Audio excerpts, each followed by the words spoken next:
Hello, I'm Matt Kelly. And I'm Matt Dancona. And this is the two Matts for the week ending Friday the 14th of July. Have you seen our position in the charts? We are up with a bullet. Galloping up into like number 20. I told you we were Wham, and we are. Wham are as nothing compared to the success of the two Matts. Tell all your friends. Get us into the top 10. I want to see Alistair Campbell nervous and looking over his shoulder. Edgy. As all actually is all the time, isn't he? Anyway, what did we talk about this week? This week we had a sort of bumper Hew Edwards BBC special. We did. And I think we disagreed a bit. We disagreed quite a lot, actually. Which was kind of interesting. And in a very amiable... We're all about civilized discourse. We didn't come to blows. No, I mean that's after, but it'd be Elon Musk versus Zuckerberg situation. Yeah. Wait till the Octagon is set up outside the studio. No, but it was a really interesting discussion, and I think it sort of showed that this story, which may baffle some people a little bit in its particularity and its personalities. Actually does have very general implications, and it is a big story. There are lots of strands to it. There are a lot of strands, and they are by no means complete or not at all. Not at all. So what are we going to call the episode? I think Hew Cry was Hew and Cry. I like that. Good band. Okay, so this is the two Matts, episode 4, Hew and Cry. Enjoy.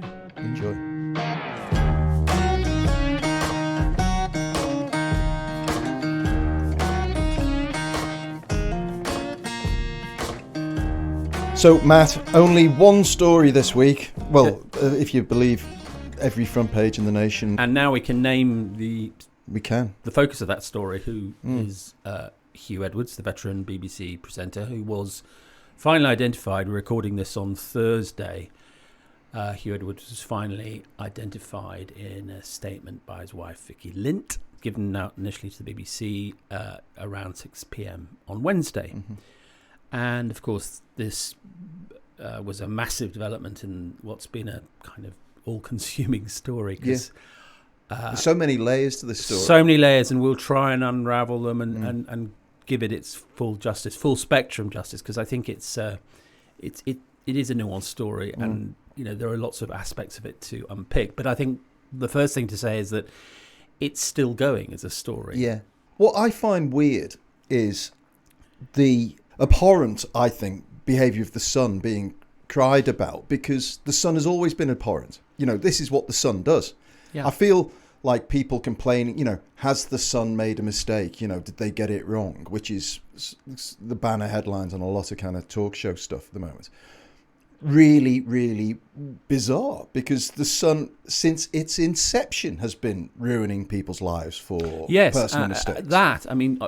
We should, I suppose, say that the Sun half broke the story by saying there was an unnamed BBC presenter against whom there were initially the allegation that Hew Edwards had been paying a young person, a 17-year-old, which would have been illegal, which is very important, for sexually explicit images. Yeah. We now know, just to be clear, that the police have investigated the allegations and do not find any basis for criminal charges. However, just to return to your point about the Sun, Matt, I think this is really important, because there was a rush last night to do several things, one of which was to say this is no longer a story about Hew Edwards and the BBC. It's a story about the villainy of the Sun. Now, I'm the first to join in, Murdoch villainy stories, but the Sun was punctilious in not breaking libel or privacy laws. Indeed, some of its reporters, I think, were slightly surprised at how reticent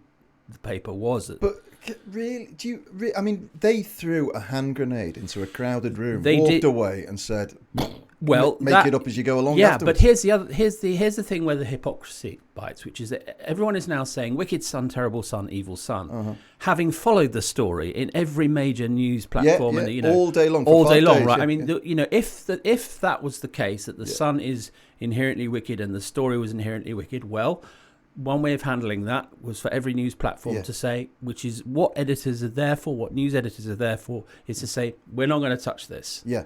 And some newspapers followed it more than others, to be fair. And well, this is one of the great ironies that I think should be discussed, is is the media organisation that followed it the most was the BBC Yeah. itself. And the BBC shat itself, and Yes. as it always does when it is challenged by right-wing media with an agenda, because it overcompensates massively.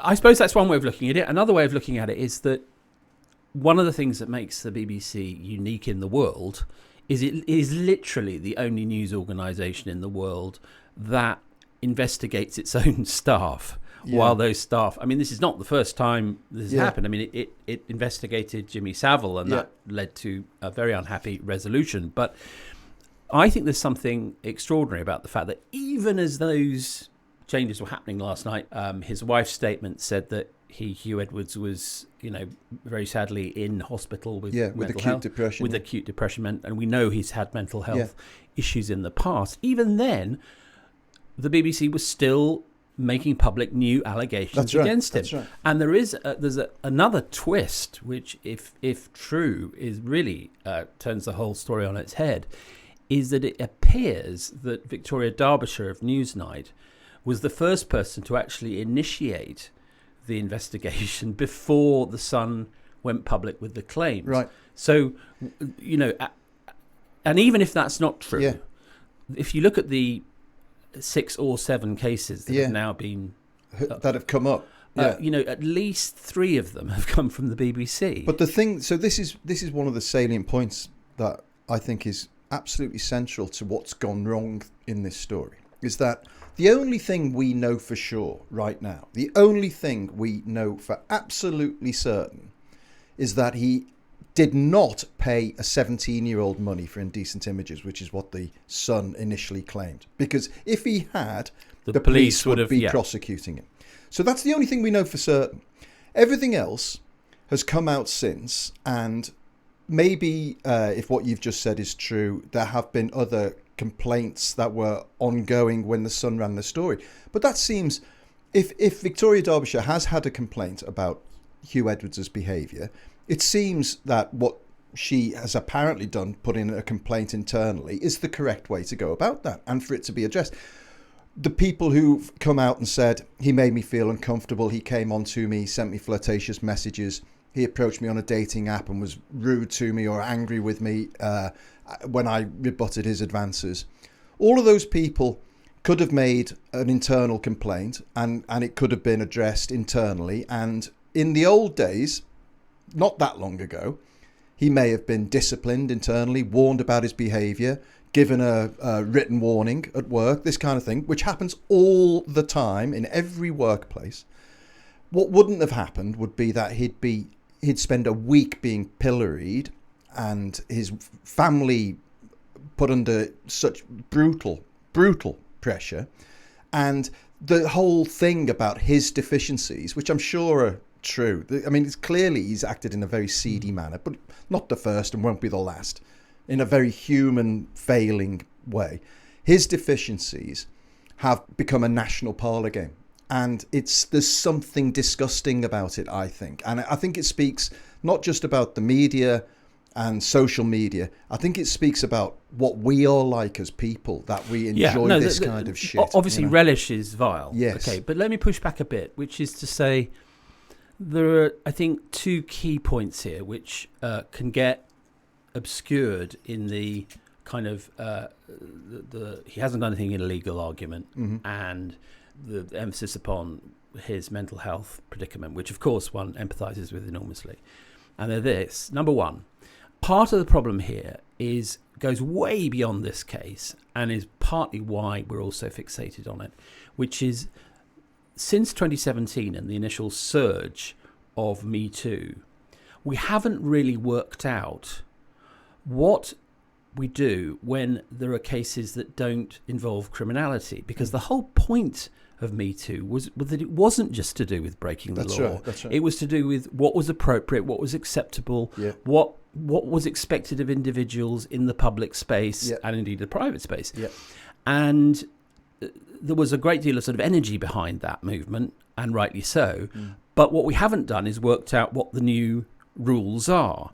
And so what are the rules in the case of someone like Hew Edwards? Now, we have to be very specific. He is a unique figure at a unique organisation. He is not a Radio 6 DJ. Mm-hmm. He is the voice of the BBC, paid £435,000 a year to be the dignified, decorous voice of the nation, as, say, Richard Dimbleby was in the past, to anchor general election night, to comment on the coronation. Yeah.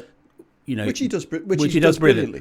Yeah. And we all remember him announcing the death of the Queen. Yeah. That's what he's paid to do. Yeah. And with that comes certain expectations which you wouldn't necessarily make of everyone at the BBC. You know, the reason that talent at the BBC is paid different amounts of money is because they have different roles. It's a huge organisation. Yeah. And I don't think it's unreasonable to expect someone who has sought and has obtained this particular unique role in the life of the country to adopt higher standards of private behaviour. I don't think that's unreasonable. To a degree. I go along with 89% of that.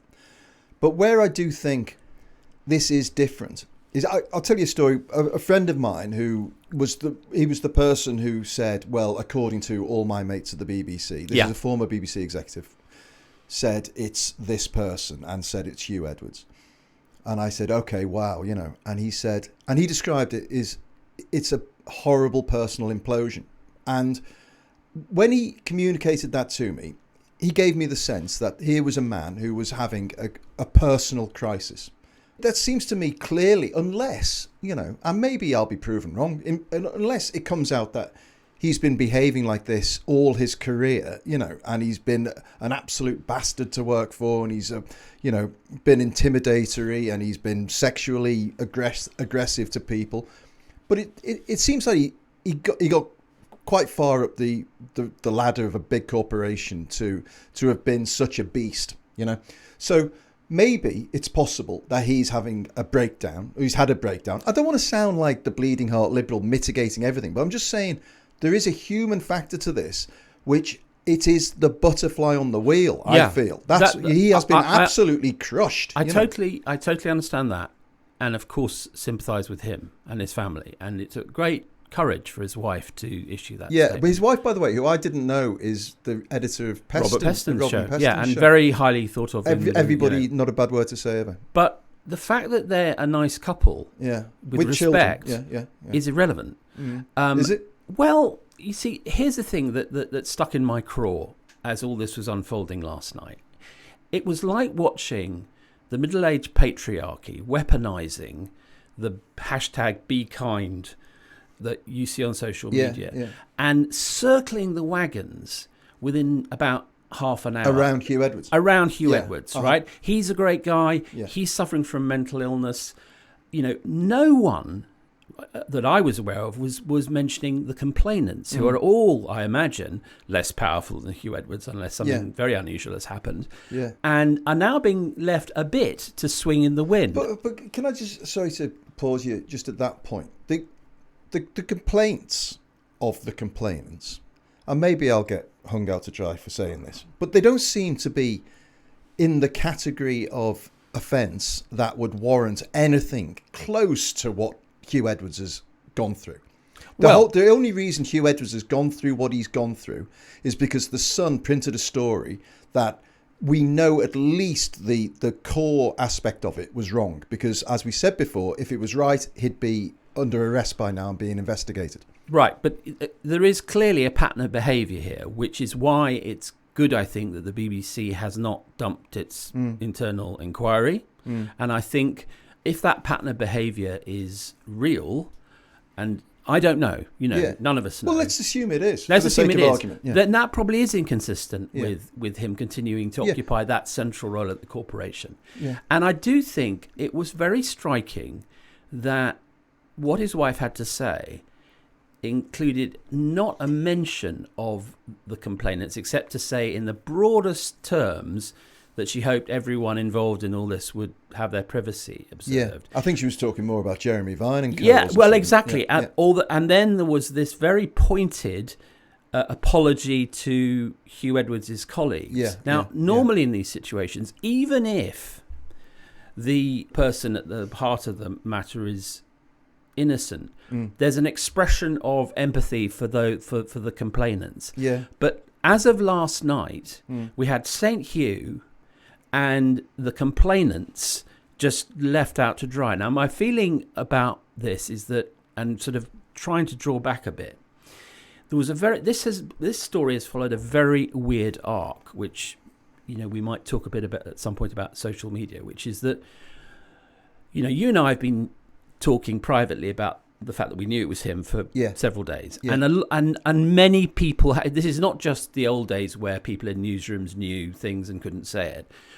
It was all over Twitter and has been pretty much since the story broke. And at that point I thought, there's a rush to convict here. There's a rush. We don't know for sure it's him. I'm pretty sure. But, and B, he hasn't been named by anyone. Yeah. The police, the BBC, even the Sun, not to speak of it, him naming himself or his family. Yeah. So there was a rush to convict, and I thought that's a bit kangaroo courtish. Yeah. Now I feel there's a rush to acquit. Right. Which is, hold on a second, we haven't got to the end of this, and just because he's a nice guy and he has lots of mates, this is exactly what people don't like about the establishment, about London. London media is the way that they rally round him because he's a nice guy. Lots of nice guys in their private life also behave despicably, and the problem is and what distinguishes this from Philip Schofield. This is the BBC.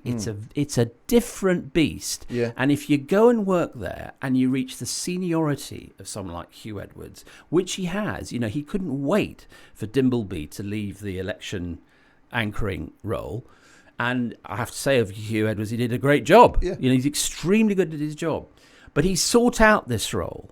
And with it comes some quite constraining responsibilities. So when you say there's a rush to acquit him of what charges? Because this is what's central to my position, which is that we just don't know how good, bad or indifferent he is. No, but that's what I'm saying. It could be anything. I'm not preempting what the internal inquiry but will say. Look, let's state the facts. His career is over. His career is finished. He'll never be back on the BBC. Maybe not on the BBC, but I think he's playing a long game. And do you think he's that's an interesting phrase to use about a guy who's in a psychiatric hospital. Yeah, but he was. If Andrew Billen of the Times is to be believed, he had lunch with Andrew Billen on last Thursday. Right, but that could be, as we all know, mental health can be very well disguised. It can indeed. It can indeed. Crises. Yeah.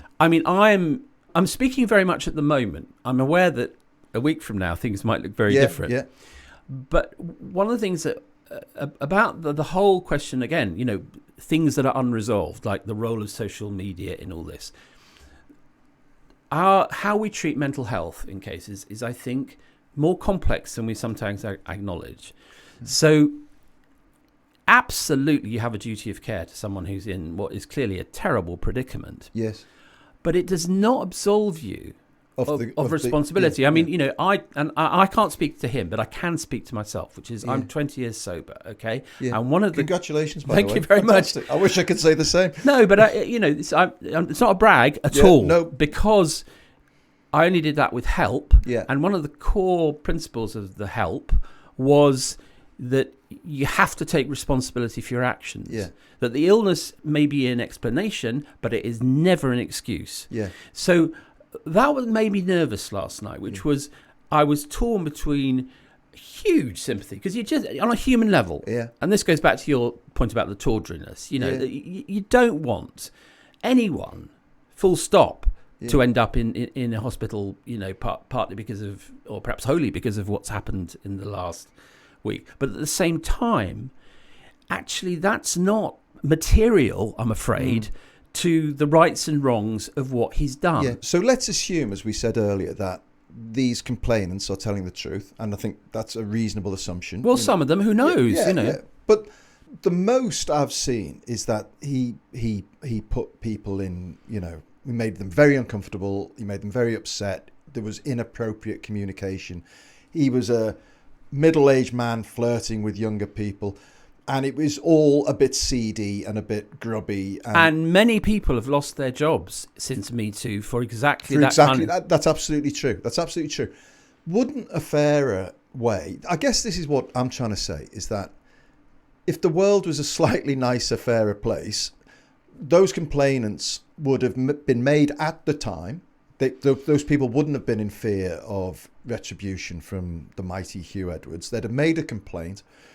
An organisation like the BBC has got HR people coming out of its ears. There would have been a process. He would have been disciplined. He might have lost his job. But that might have been the story. But here we're at the bone, which is that the BBC does have more HR people than there are troops in the Ukrainian army, right? But as Tim Davie, the Director General's own timeline revealed, the first complaint was made by a family member of complainant number one, who went in May to a BBC location. And it took 7 weeks for that complaint to be dealt with. Now, Tim Davie said, but we get 250 cases, serious cases every 6 months. Well, I'm sorry, but, actually, for an organisation the size of the BBC, that's not that many. And that length of delay... do you think so? It's not. I mean, that's 2 a day. Well, that's a lot. Yeah, but I mean, there are a lot. You've wandered around the BBC. But to investigate, I have. But to investigate that number. Okay, but to your point, then, if you have a case like this, which involves, in news terms, your top man. You put it to the top of the pile and say, hold on a second. You get in touch with, the head of news. You get in touch with. Probably with Hew Edwards himself, who apparently wasn't informed of any of it until last week.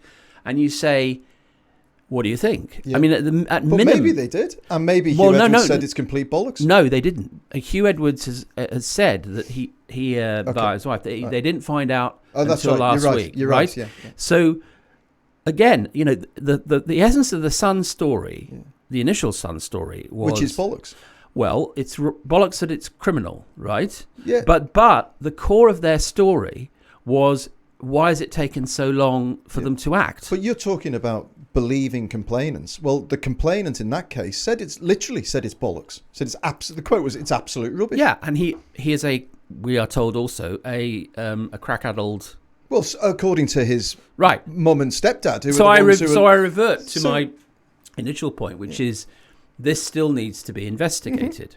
I mean, I suppose Matt, what I'm trying to just step back from is I felt last night very uncomfortable about the way in which there was a kind of, it's the Sun. Hew has got a mental illness. It's very sad. Nothing more to see, move along. So what you've got is a bunch of people jumping on whichever side of the fence they prefer, depending on what their agenda is. They either think the Sun is a right-wing monster, or they think the BBC should be defunded. But in the middle, you've got this individual who has been crucified. And also, I think there should be in the middle decent journalists. You see, I don't... Park the Sun for a moment, right? I don't think for a minute, and I think you wouldn't either, claim that Victoria Derbyshire has got a vicious... vendetta against the BBC or Hew Edwards personally. No. Right, but she's clearly been on it. So I like to think that the middle is not just Hew Edwards and his family suffering. It's also journalists who still believe it's possible to pursue a story like this in a way that is, fearless but compassionate. And I think we have to believe that. Or what we're going to do is we're going to have one of two extremes. One of which is we destroy whoever's life we want. Yeah, which has been the Sun's MO for a long time. It's been the idea that Kelvin Mackenzie, the editor of the Sun, in what some describe as its pomp, was on The World at One on the BBC's flagship mid-afternoon radio programme. Outlining his case against the BBC. This is the guy who had to pay Elton John £1 million for literally fabricating homophobic bullshit about him. Actually, should we see if we can get a clip of that? Because it's maybe Matt number 3 can do that. We can get a bit of Kelvin on. Is there another potential issue? And all of this, of course, is speculation because there is so little that has been independently verified here. But is there another potential issue in that in that if you wanted to avoid injunctions, there are ways of releasing stories. Right. There is absolutely no doubt that that there can be a drip, drip, drip effect, which kind of gets round things. In this particular case, that would not have been the circumstance. Bizarrely, nobody in the tabloid world wants to be the actual person that blows up somebody's life. So they're prepared to strike, but they're not prepared to wound. The irony for me now is that the Sun is now being propped up by these other allegations, which are coming out to play by people who clearly have experienced a bad side of Hew Edwards and are absolutely right to make their complaint. But it's I think you talk about the rush to acquit. I think there's a bit of a march to acquit the Sun from a journalistic cock-up. I think the journalism was appalling in this case. I don't want to acquit the Sun of anything. I just... Not you, but I'm just saying that's the other side. What I want to sort of make a plea for is that we don't lose sight, at the centre of this are the complainants, and some of them, deserve a hearing, and they should get a hearing from the BBC. Yeah. And also to make a plea for a form of journalism that is, and, we've talked about this a lot, that is not polarised, that is rigorous and, compassionate, but not afraid of the truth. And the truth in this case may be very unpalatable to a country that has come to love Hew Edwards. I find it, distasteful. But he won't be the first person that has let people down horrifically. No. And if he's done what he's done, what would happen in that fair world that doesn't exist? The people would complain, there'd be a process, he'd be disciplined or fired, and that would be the story. Yes. That's when it would be on the front page of the Sun. What happened instead was, it was on the front page of the Sun with a story that wasn't true, and then we now go into the discipline arena. Meanwhile, he's in a psychiatric hospital. It just feels desperately upside down to me. Yeah, and I think Tim Davie, who should be proud of his news organisation, should be ashamed of his investigative process, because I think it was too long. Totally. What do you think, just before we close off, Jeremy Vine, just because I've got a particular bee in my bonnet on this? I just think, this is him saying, you must come forward. To spare us all the agonies. I mean, my feeling is that it was not for others to say come forward, least of all colleagues. And a lot of his colleagues, as we know, were falsely named on social media. And they all came out and denied it. And hopefully, by the way, I hope they go through Twitter and sue every single one of those people who was saying Gary Lineker's a nonce, Jeremy Vine's a nonce, all of this stuff. I hope they sue them all. I hope there's a penalty finally for people with this flagrant disregard for truth and just this willful agenda-laden nastiness on social media. I mean, a final thought in that category is, surely this nails once and for all the claim of social media platforms that they are just platforms and not publishers. Exactly. I mean, surely this case published this story has shown that is not a tenable argument in 2023. All right. Well, listen, that seems a good point to pause. And after the break, we'll come back and maybe talk about the BBC a little bit more broadly. That. Okay.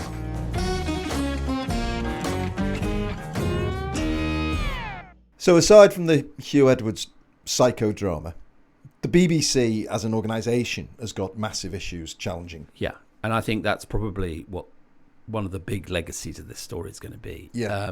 I mean, big picture is you've got a Director General, Tim Davie, who might had the non-naming story gone on much longer, might have found himself in really deep trouble, having already mismanaged the Gary Lineker issue over tweeting and social media. And I think he was slightly saved by the decision of Hew Edwards and family to identify himself. Yeah. You've also got, there isn't a chair for the BBC, and there's an acting chair, but there isn't a chair since Richard Sharp decided he had to resign because he'd spending too much time as with Boris Johnson's personal banker. That was in April, and in June they appointed Professor Dame Ellen Closs-Stevens, who's a very admirable choice, but clearly not a permanent choice. Yeah. And the government has got itself in all sorts of knots over this because, as you know, they wanted Charles Moore, they wanted Paul Dacre, they wanted a ideologue to be chair of the BBC, and that's not a good plan. Because do you say ideologue or ideologue? Well, I mean, clearly you say ideologue. Well, no, I have fun with it. You're on the ogue side of that fence. No, I say it depending on mood. Really? Depending on time of day. In the absence of an ideologue, the BBC's racing towards it like a 18-wheeler truck to 2027, which is going to be a massive year for its future, because that's the year when the government of the day will decide whether to keep going with the licence fee. That's right. And if not, what? And also it's the year of charter renewal. So this is existential stuff. Yeah. Now, Tim Davies' predecessor, Tony Hall, saw off just before COVID started, actually, a very concerted attempt by Dominic Cummings to change the BBC into a subscription service, get rid of the licence fee. And he saw it off with a combination of logic, which was, it was revealed that they'd have to switch off all the Freeview boxes in order to change it to and that was 18 million viewers. But also, I think, a very sort of strong campaign saying, look, if you don't have a compulsory levy, you're basically abolishing the BBC. You can keep the service and turn it to subscription like Netflix or Apple Plus or Paramount Plus, but what you have at the end won't be the BBC. Yeah. So you saw it off. But that argument comes from two places, I think. It comes from the sort of the right-wing BBC haters who just have been longing, way back to the Thatcher days to get rid of this thing and privatise it. And they've got their hashtag, defund the BBC. Defund the BBC, because, there are two great collectivist institutions of the 20th century. One is the National Health Service, and the other is the BBC. And the Tories don't feel at home with either. And nor does Rupert Murdoch and co. No, and well, there was that wonderful, what was it, the story that Rachel Johnson told? About Murdoch. He was Murdoch. Oh, yeah. No, sorry. When he was dandling... Wilf. What was the kid's name? Wilf. Little Wilf on when his Boris knee. Johnson was still Prime Minister. What a picture, by the way. It's an endearing image, isn't it? It's like Succession come to life, isn't it? In its own way, yeah. And saying, you've got to kill the BBC. I mean, as if that's the way it's done. But, I mean... Maybe it is. Maybe it is done that way. And maybe that's what would have happened had Boris Johnson remained Prime Minister. Yeah. But certainly, I mean, it's interesting. I mean, there's a great piece in the New European this week by Liz Gerard about how, all these politicians and editors are still paying court to, that's right. going to pay court to some people think it's Murdoch. like it's a sort of conspiracy of networking and vested interests, and they're absolutely bloody right. It really is. It made me laugh because I was at the Times in 1995 when Blair famously went to Hayman Island in Australia to do a speech, and I was at Hayman Island. And it's certainly the case in 1995 that the way the Sun voted, I will not say it could be decisive. I don't believe the famous Kelvin Mackenzie headline that it was the Sun what won it in 92. Yeah, that's right. But it was obvious that Labour's pursuit of press baron had a certain, hard electoral logic to it now. I'm not sure that's true anymore. I don't know what you think. What about the influence of national? I mean, I think. Look, I think Murdoch is probably going to back Sunak at the next election, and I think he's going to be handed his hat. Well, also, I think Rupert Murdoch is at the age of 90 in danger of dying at some point. And when he does die, I think the whichever of the boys ends up running the empire, Kendall or Roman, will definitely not Schiff. Will bin off the newspapers as quickly as they can, and maybe keep the Wall Street Journal. Yeah, whatever seems. But certainly not the British. Empire. The British titles. But Murdoch, Rupert Murdoch. The only reason those newspapers are still in the empire is because he loves print, and he loves newspaper journalists. No, he's a proper. He's got ink in his blood and all that. And also, to be fair to him, he does invest in them. And we talked about the sale of the Spectator. And he's probably the ideal owner for the Spectator. I think he'd really enjoy it, and I think he pumped loads of dough in it. Yeah. But when when he goes, I think the Sun, which loses an awful lot of money each year, I think that will probably just be wound down into an online operation, and its influence then will be that of BuzzFeed's. Yes. In other words, who gives a shit? So you have one camp which is the kind of the right and the Murdoch press. The other, and I think more important threat to the BBC is that the generation now coming through have a completely different attitude towards how they consume information and news. Now,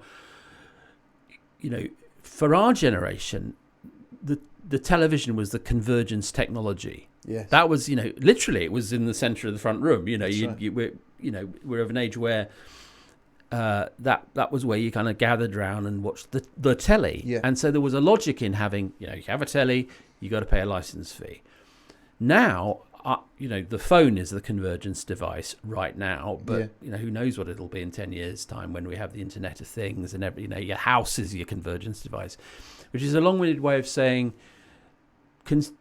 convincing people in their 20s that they should pay a compulsory levy on a television that they don't they don't own and they're never going to own gets a harder sell. And also they're not, my kids think it's hilarious that I listen to the Today program in real time.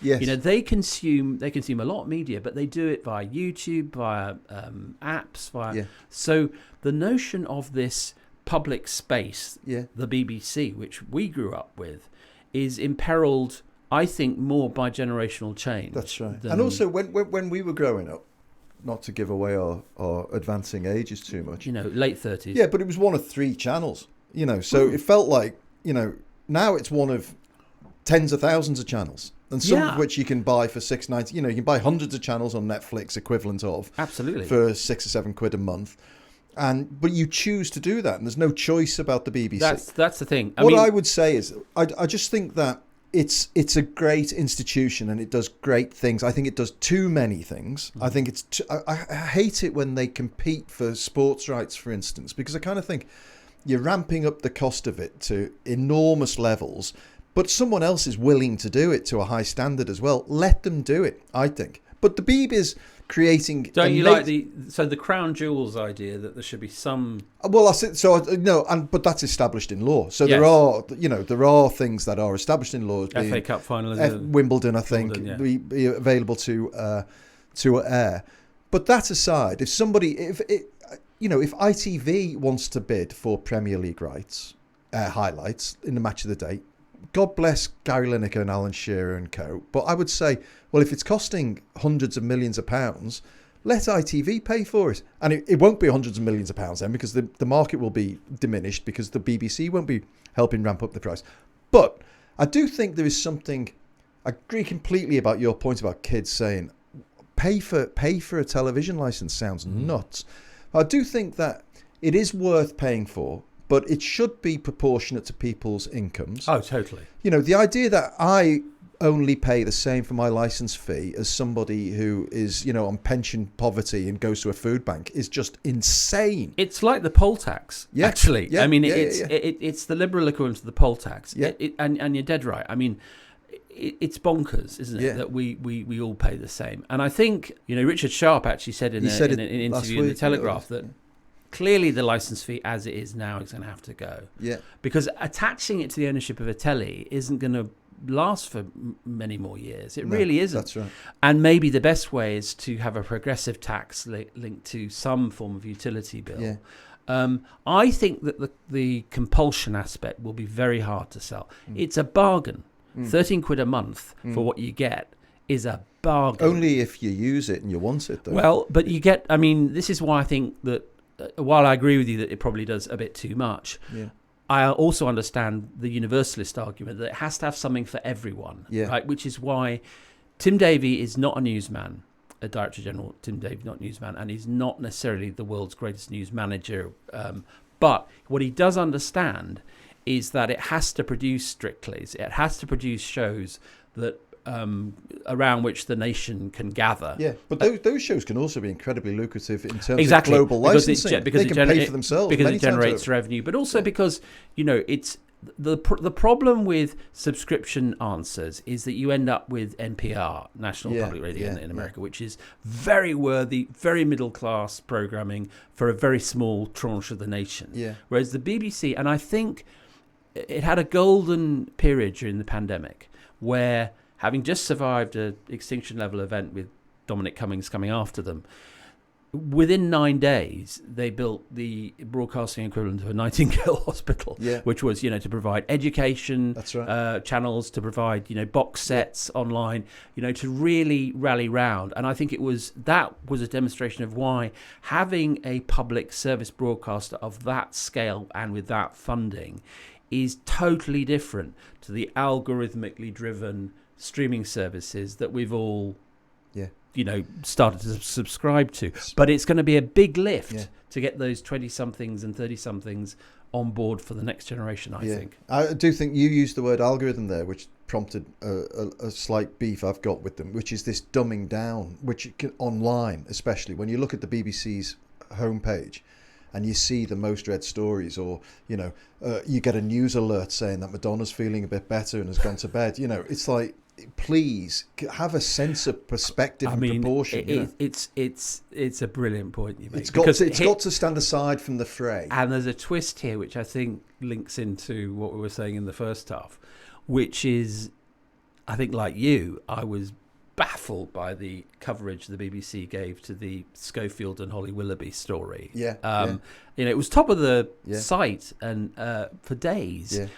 And I think, ironically, one of the reasons the BBC has sort of chased Hew Edwards is because they had the model. They had they felt obliged. We went after Schofield, we've got to go after things. So I do agree. I mean, I think, look, if it's not providing high quality, distinctive journalism, what's the point? And it does. I mean, there's you look at Clive Myrie, who's being mooted as a possible successor to Hew Edwards on the 10.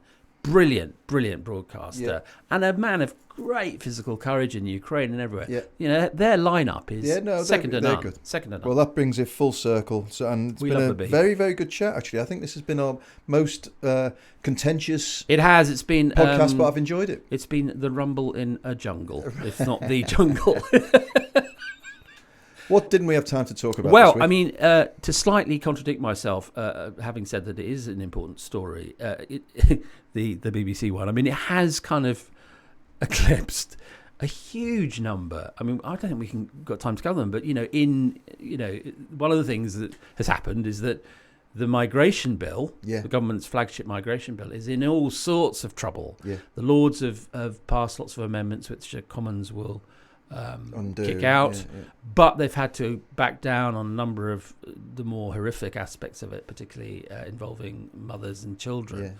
But it's been a sort of spectacle of how unpleasant that bill is. Braverman's gone to ground a bit, hasn't she? She has. Do you think she'll get binned off when they get battered in these by-elections next week? I think she's vulnerable. Because the policy is not working. No. I mean, even if, let's say, the migration bill the illegal migration bill went through unamended, and they can't get anyone out to Rwanda. The courts, it's stuck in the courts. That's right. And they've promised a lot.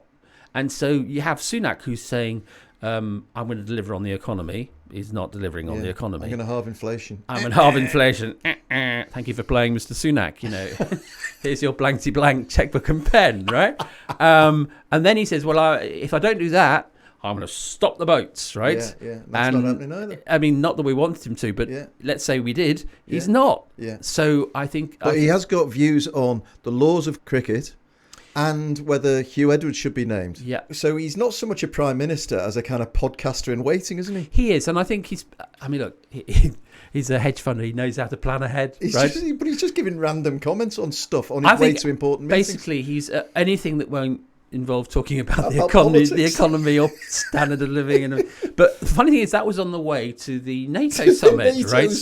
Which, some might argue is more important than Hew Edwards and the BBC. And what was interesting about that, I mean, in brief, was that Zelensky was as cross as he's ever, the president of Ukraine, was as cross as he's ever been in public, I think, with the West yet in the conflict. I thought that Ben Wallace remark was about amazing. We're not Amazon, mate. You know, what about a bit of gratitude? Extraordinary, yeah. No, Can't you be a bit more extraordinary. grateful? And what they've, you know, did they say that in 1940 when we were talking about Lend-Lease? You know, yeah. If I mean, only you were a bit more publicly grateful. Yeah, can you? Yeah. FDR rings up Churchill and says, Listen, "Winston, mate, honestly, you're it's not being very grateful about all these troops we're sending." No, I mean, I think ruled out Wallace sort of on principle from the NATO job. Yeah. But what is interesting is that, you know, Ukraine has been asking for NATO membership since it gave up its nuclear weapons. Yeah. And it's still in limbo. Yeah. And I have that horrible feeling that at the end, somehow, as usual, Ukraine is going to be betrayed. I hope I'm wrong so much, but I don't. Too. Well, that's a fascinating way to end this podcast. Thank you very much for listening to the Two Mats. And remember, the latest edition of The New European is on the newsstands right now, and you can always visit our website to see what we are all about. That's at theneweuropean.co.uk. And podcast listeners can get a great deal on a subscription. Head to theneweuropean.co.uk/2 mats. That's the number 2, MATTS. To subscribe, and I'll give you one of my free Bollocks to Brexit passport covers should you do so. There's a link in the show notes. Thanks as ever to our producer, the third Matt, that's Matt Hill at Rethink Audio. And until next week, it's goodbye from me. And it's goodbye from him. Goodbye.